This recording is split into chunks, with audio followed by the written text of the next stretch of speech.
Thank you for stopping by and welcome to the world of guitar playing. This is lesson 3 of my guitar lessons for beginners series part 1.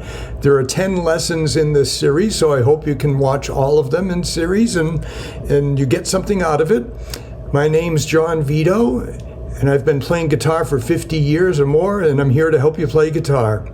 So today's lesson 3 is going over your first chord. It is the D chord, and I call it the triangle chord because of the fingering that is used to play the chord. Now, if it's your first time playing guitar, you will need to learn how to follow chord forms, which are patterns that your fingers play on the strings of the guitar. Now, your right hand, if your right hand usually does the strumming or picking over here and fingering, but the left hand over here on the neck does the chord forms and the fretting of the strings. Now, first thing is, if you learn to play guitar, your fingertips are going to hurt, especially at the beginning. I learned on a classical nylon string guitar when I started, so the finger pain wasn't as bad. But if you go to an electric steel string guitar or an acoustic steel string guitar, the pressure on the fingers will produce some pain over time, and you'll need to form calluses on your fingers. So lesson 1 is be prepared for a little pain, and the key to that is not to over practice but not to under practice, because if you sit down and you practice for a long time period, it's going to be more painful than if you sit down and practice a few minutes at a time on a constant basis. That way your fingers will have time to adapt and modify how they're responding. Another thing is fingernails. On your left fretting hand, you cannot have long fingernails. You need to have them filed down so that your fingertips have a complete surface to apply to the strings on the guitar. Okay, that's number 1, is the preparation of the fingers. Now the D chord is played like this. So what we start with is not pressing down on the strings, but placing your first finger, your index finger, here on the G string, which is the 3rd string from the bottom. The strings are usually numbered from the bottom to the top. So they're 1, 2, 3, 4, 5, 6, or 6, 5, 4, 3, 2, 1 in the series. E, A, D, G, B, E. And the 3rd string from the bottom is the G string, and your first finger will go precisely there on the G string. Do you see it? Close to that 2nd fret.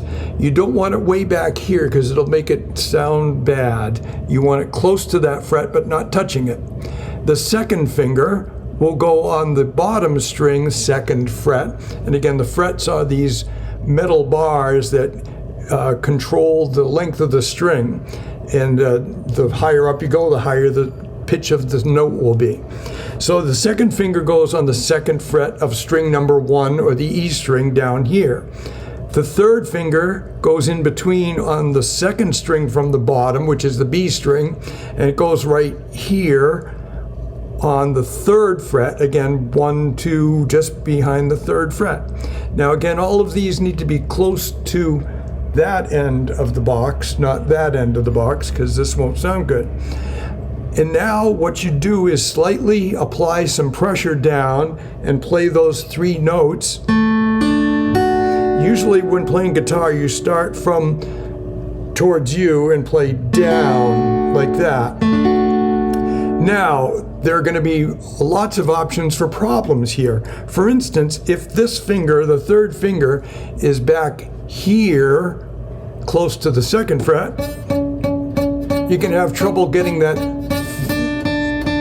Look at that. Watch that finger as it moves. As it gets closer to the 3rd fret, it sounds better. And the same applies for this string and the one on the bottom, the E string.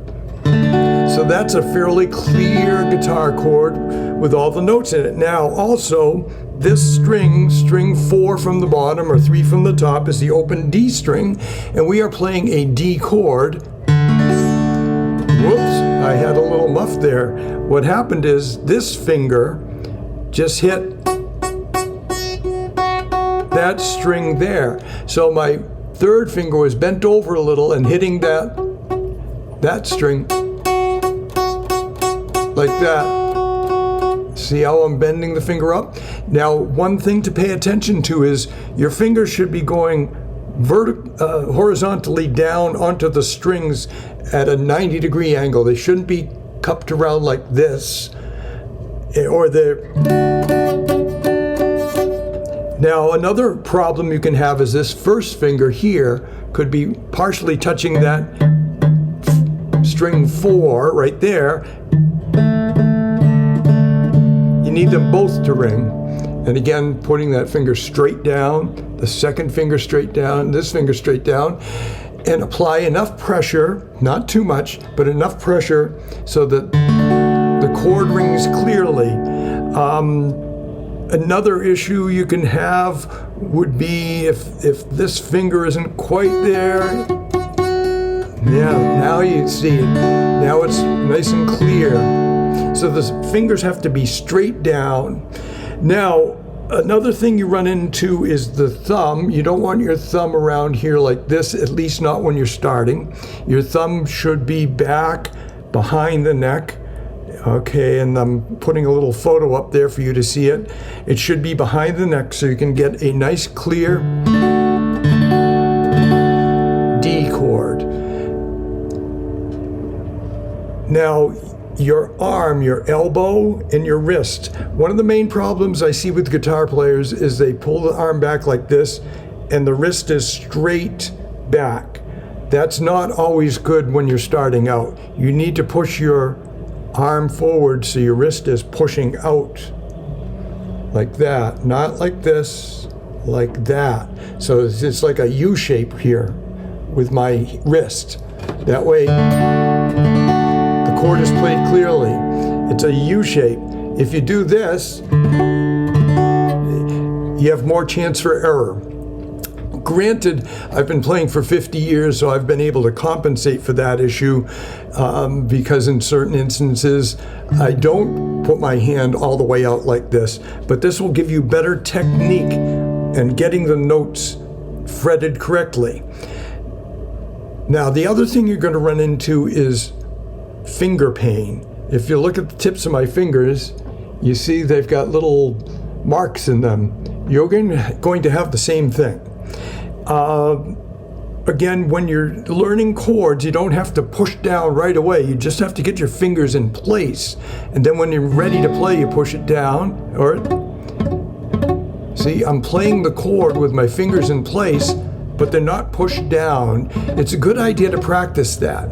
Now, if you're on electric, it's going to be a little easier than on acoustic guitar, because acoustic guitar strings tend to be a little heavier, and the action, which is the distance from the string to the fret, is usually higher on an acoustic guitar than electric guitars. So an acoustic guitar requires more effort, more push on the strings to have them sound correctly. If you're playing a nylon string classical guitar, the strings are larger and rounded and they won't hurt as much. But regardless of what guitar you're playing, you're going to have some pain on the tips of your fingers until you develop calluses. And that can take quite some time. Again, what I suggest is you're better off doing 5 or 10 minutes of practice 3-4 times a day than an hour at a time. So when you're starting out, do it in small bits consistently, and that way your fingers will develop the calluses without as much pain. So that's one key you should really pay attention to. And practice in stages. Learn this D chord. Learn to get it clear and clean. And on the right hand, which we're not going over a lot yet, you're just going to be playing the bottom 4 strings of the D chord, because the one below it, the 5th string, sounds okay. But if you put this one in, it doesn't work. So try to practice doing the chords with the proper notes in them, in the proper form. And just take a hand off and then go back and find the spot for the fingers again without pushing down.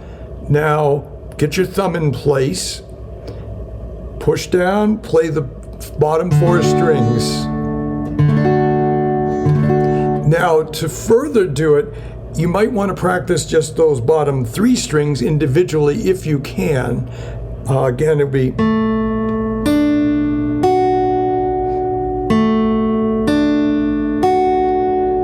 then take your fingers off, then push them back down and do it again.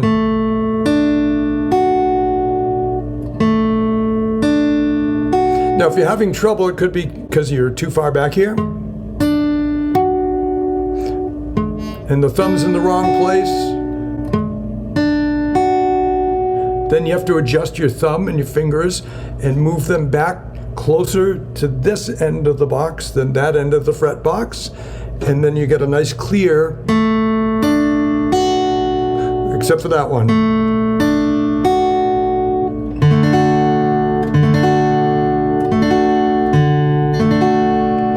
So there you go, there's your first chord. What I think you need to do is, if you haven't played that chord before, just concentrate on that for a day or 2. That way you can start to develop a little muscle memory for the D chord, which is common in so many songs, and it's a definite chord to know first, and I hope to see you in the next lesson. Thank you very much.